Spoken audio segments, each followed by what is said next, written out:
নাস্তিকরা বলে যা কিছু ঘটে সব আল্লাহর ইচ্ছায় হয়, আল্লাহর পরিকল্পনায় হয়।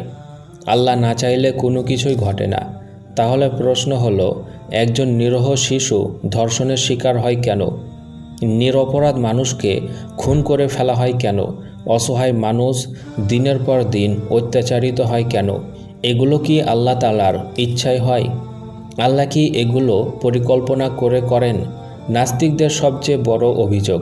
এই প্রশ্নের জবাব জানতে হলে প্রথমে আমাদের বুঝতে হবে আল্লাহর ইচ্ছা দুই ধরনের হয়ে থাকে। নাম্বার 1, ইরাদায়ে কাউনিয়া।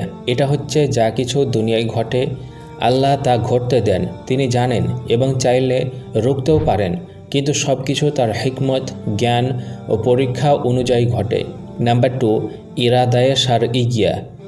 এই ইচ্ছা হলো আল্লাহ যা পছন্দ করেন, যা আল্লাহর বিধানে ভালো, যেমন নামাজ, ইনসাফ, দয়া, সততা, তা আল্লাহর ইচ্ছে থাকাই ঘটে। আল্লাহর যে ইচ্ছা সৃষ্টি করার সাথে সম্পর্ক, তাই ইরাদায়ে কাউনিয়া। আর যে ইচ্ছা ভালোবাসার সাথে সম্পর্ক, তাকে ইরাদায়ে শারঈয়া বলা হয়। তার মানে আল্লাহ তাআলা কোনো জিনিসকে ভালোবেসে যে ইচ্ছা পোষণ করেন, মানে আল্লাহর এমন ইচ্ছা যাতে তিনি খুশি আছেন এবং তিনি সেটা সবসময় চান সেটা হোক, এই সব ইচ্ছাকে ইরাদায়ে শারঈয়া বলা হয়।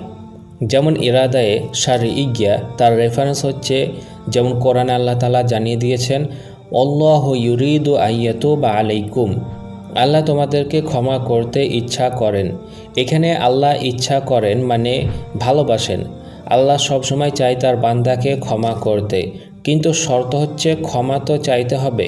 আপনি চাইবেন না আর আপনাকে ক্ষমা করে দিবে, এটা তো উচিত কাজ নয়। আল্লাহ ক্ষমা করতে ভালোবাসেন, তাই এখানে আল্লাহর ইচ্ছা হলো ইরাদায়ে শারঈয়া। এখানে সৃষ্টিগত ইচ্ছা অর্থে ব্যবহার হয়নি, বরং ব্যবহৃত হয়েছে শরীয়তগত ইচ্ছায়। যদি সৃষ্টিগত অর্থে ব্যবহার হতো তাহলে সকল মানুষকে আল্লাহ ক্ষমা করে দিতেন, কিন্তু তা তো করেননি, কেননা অধিকাংশ বানি আদমই কাফের।